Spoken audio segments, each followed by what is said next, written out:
నమస్తే, welcome to Suman TV. నేను మీ విష్ణు. ప్రస్తుతంతో పాటు సర్టిఫైడ్ ఫైనాన్షియల్ ప్లానర్ రాంప్రసాద్ గారు ఉన్నారు. సో వారితో మాట్లాడదాం. నమస్తే రాంప్రసాద్ గారు.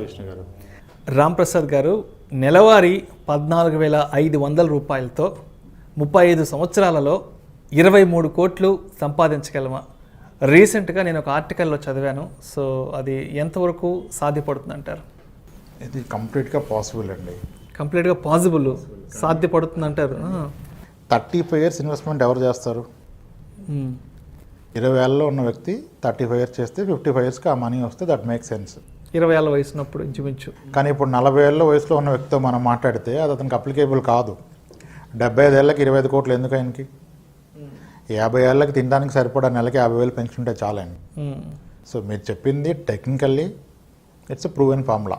టెక్నికల్లీ ప్రూవెన్ 12% రిటర్న్ వస్తే కనుక మ్యూచువల్ ఫండ్స్ కన్జర్వేటివ్గా 10% రిటర్న్ ఇచ్చే మ్యూచువల్ ఫండ్లో పెట్టి ఇయర్లీ ఒక 10% టాప్అప్ చేసుకుంటూ పోతే 14,000 మొదలుపెట్టి ఎవ్రీ ఇయర్ కనుక ఒక 1,400 రూపీస్ పెంచుకుంటూ పోతే రాబోయే 35 ఏళ్ళు మీరు అన్నది పాసిబుల్. లేదంటే ఫ్లాట్గా మీరు చెప్పిన 14,500 రూపాయలు పర్ మంత్ 16% CAGR రిటర్న్ ఇస్తే కనుక still that is possible. Okay. ఎందుకు 16% మాట్లాడుతున్నామంటే ఇప్పుడు ఇండస్ట్రీలో ఉన్న ఓల్డెస్ట్ మ్యూచువల్ ఫండ్స్ రీసెంట్గా వచ్చిన ర్యాలీతో కనుక చూస్తే మీకు చాలా funds like Reliance growth fund కానీ, ఫ్రాంక్లిన్ టెంపుల్టన్ ప్రైమా ఫండ్ కానీ ఇవన్నీ 21%, 20.5% కనపడుతున్నాయి. అలా చూసుకుంటే మీరు చెప్పిన 30 మీరు ఎంత అన్నారు? 28 crores ఏదో అన్నారు కదా, 23 కోట్లు. అది 40 కోట్లు కూడా కనపడుతుంది. కానీ దాన్ని మనం ప్రెడిక్ట్ చేయలేము. మనం తక్కువ ఎక్స్పెక్ట్ చేసి ఎక్కువ తెచ్చుకుంటే అది ఉత్తమం కదా. తక్కువ ఎక్స్పెక్ట్ చేసి ఎక్కువ వస్తే మంచిదే కదా. సో కన్జర్వేటివ్గానే క్యాలిక్యులేషన్ నేర్చుకోవాలి. అయితే ఈ 25 కోట్లు నెలకి మీరన్న 14,000 లేదంటే నెలకి 3,000 పెడితే 1 crore అవుతుంది 30 yearsలో. వీటి వలన అంటే లైఫ్లో ఎలా ఉపయోగపడుతుంది?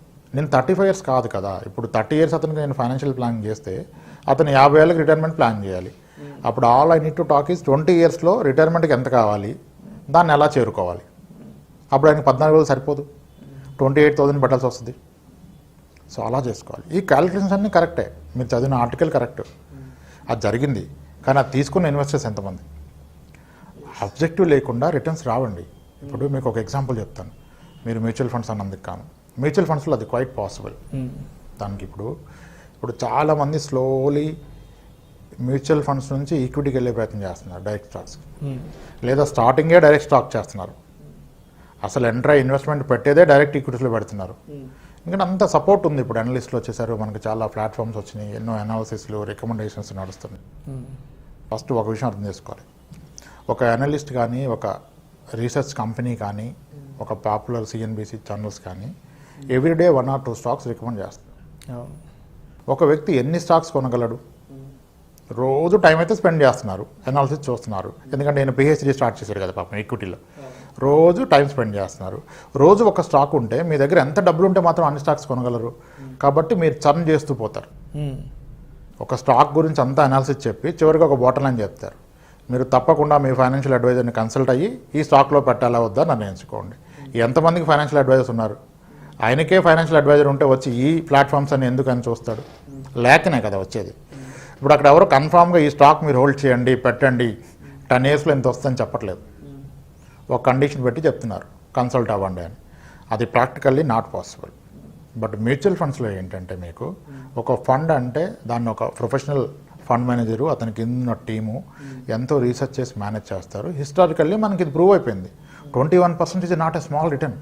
అవును, 21% అనేది చిన్న విషయం కాదు. వారెన్ బఫెట్ రిటర్నే గత 70 yearsగా అతనికి ఎంత వచ్చింది? పోర్ట్ఫోలియో యావరేజ్ రిటర్న్ అంటే 20% వచ్చింది. 20.50% Warren Buffett till date return. అంటే మ్యూచువల్ ఫండ్ వారెన్ బఫెట్ని బీట్ చేసింది, ఆయన రిటర్న్స్ని బీట్ చేసింది. కానీ ఈ నిజం ఎవరికి నచ్చదండి. People wanted to do their own research, stocks pick చేసి 100 monthsలో 100 daysలో డబుల్ అవ్వాలి, ఆఫర్లీ డబుల్ అవ్వాలి, మంత్లీ. దట్స్ నాట్ పాసిబుల్ అండి.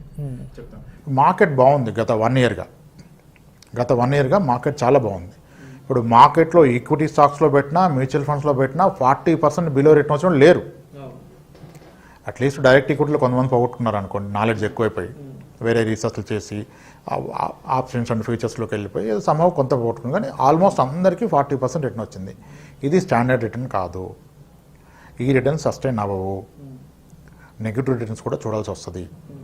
అందరికీ ఒక ఎగ్జాంపుల్ చెప్తాను. నేను ఈక్విటీ ఇన్వెస్ట్మెంట్లోకి వచ్చినప్పుడు అందరూ మార్కెట్ పెరిగినప్పుడు 3 months పెరిగినప్పుడు చాలా హ్యాపీ.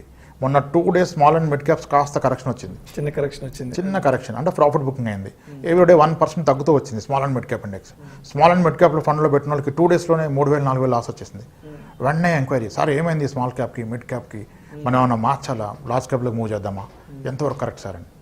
నో, ఈ వాలటైలిటీ అనేది, రిస్క్ అనేది quite common in the market. Okay, దీనికి ఎగ్జాంపుల్ ఏంటంటే 2003లో ఈరోజు ఎవరన్నా మనీ కంట్రోల్ ఓపెన్ చేసి ఆ గ్రాఫ్ చూస్తే, సెన్సెక్స్ గ్రాఫ్ 2003 జనవరిలో సెన్సెక్స్ వాజ్ అట్ 3,300 పాయింట్స్లో ఉంది. 2008 జనవరికి సెన్సెక్స్ వెంట్ టు 21,000 పాయింట్స్. 2003 నుంచి 2008కి 5 years అండి పీరియడ్. 5 years పీరియడ్లో సెన్సెక్స్ ఫ్రమ్ 3,000 వెంట్ టు 21,000, అంటే 7 times పెరిగింది. 700% రిటర్న్ జస్ట్ ఇన్ 5 years. ₹1,00,000 పెడితే 7 లక్షల అయింది. ఈ రిటర్న్ మార్కెట్ ఇచ్చింది. కానీ ఎంతమంది ఇన్వెస్టర్స్ ఈ రిటర్న్ క్యాప్చర్ చేసుకున్నారు? నాకు తెలిసి ఎవరు చేసుకుని ఉండకపోవచ్చు, లేదా ఒక 4% చేసుకున్నారు. రీజన్ ఏంటంటే ఈ జర్నీ ఫ్రమ్ 3,000 to 21,000 జర్నీలో, ఆ 5 years పీరియడ్లో సెన్సెక్స్ 30% కరెక్షన్ 2 సార్లు జరిగింది. 20% మార్కెట్ ఫాల్ 4 times జరిగింది. 10% మార్కెట్ కరెక్షన్ 10 times జరిగింది. మరి ప్రతి కరెక్షన్కి మీరు రియాక్ట్ అయితే మీరు మార్కెట్లో ఉండరు, వెళ్ళిపోతారు. ఎవరైతే ఈ 7 years స్టే చేశారో వాళ్ళకి వచ్చింది 700%. బట్ ఈ 7 years ఉన్నది ఎవరు? Direct investors ఉండగలుగుతారా? 30% స్టాక్ పడ్డాక దాన్ని హోల్డ్ చేయగలుగుతారా? భయపడతారు. మళ్ళీ ఎప్పుడు ఎంటర్ అవ్వాలో అది అర్థమవుద్ది, అది అర్థమవుదు. అందుకని ఒక సేయింగ్ ఉంది, it's not timing the market will never give us money, the time spend in the market will give us money. Similarly Warren Buffett ఒక పాపులర్ కోట్ ఉంటుంది, అందరూ పెడతారు కానీ ఫాలో అవర్.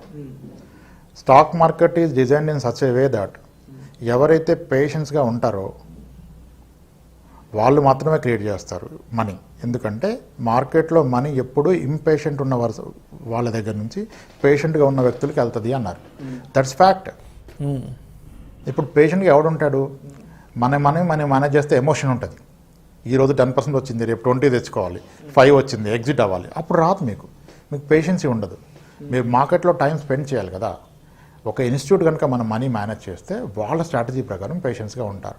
అందుకే రిటైల్ డైరెక్ట్ ఇన్వెస్టర్స్ ఎప్పుడు money lose అవుతారు. Institutional investors, DAS, FIs, foreign domestic investors, వీళ్ళంతా money make చేస్తారు. ఇప్పుడు 2003లో కనుక ఒక మ్యూచువల్ ఫండ్ స్కీమ్లో పెట్టి 2008 వరకు ఉంటే ఆయనకి 700% రిటర్న్ వచ్చేసింది.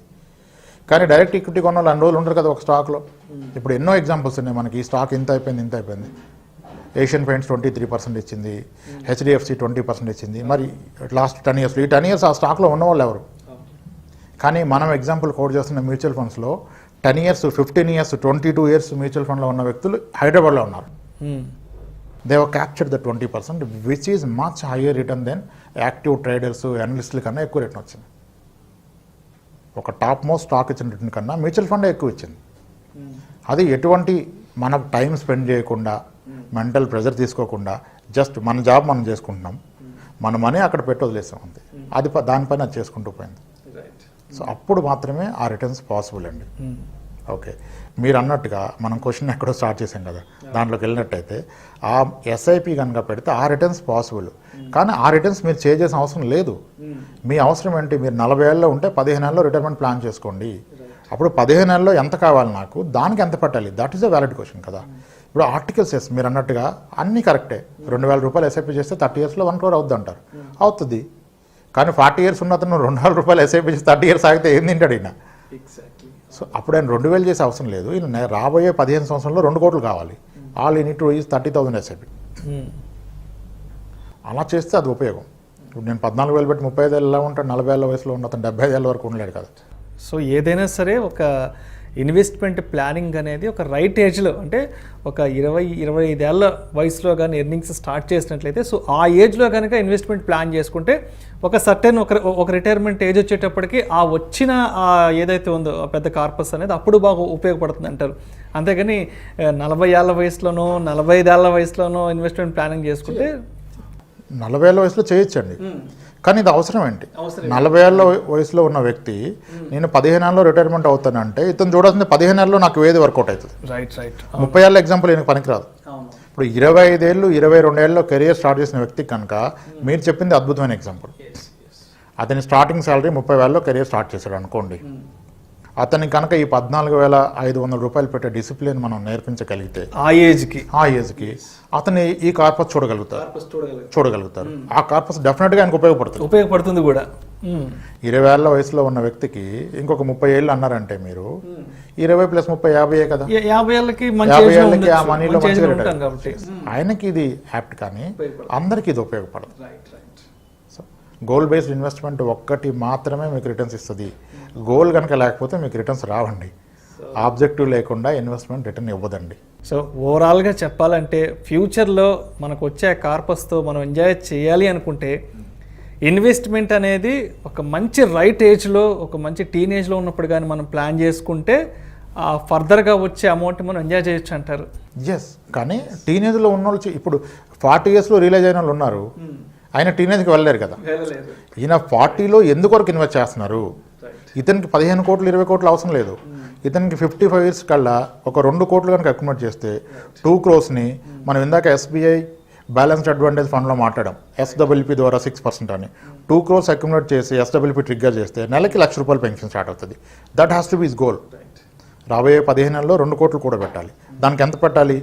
ప్రాబ్లీ మంత్లీ ₹30,000 ఎస్ఐపి పెట్టాలి. అది ఇతని గోల్. అలా అచీవ్ అవ్వచ్చండి. ఏదైనా రైట్ ఏజ్ ఇన్వెస్ట్మెంట్కి. ఇప్పుడు దాకా మిస్ అయ్యామని ఇప్పుడు మొదలు పెట్టకపోతే ఎలా?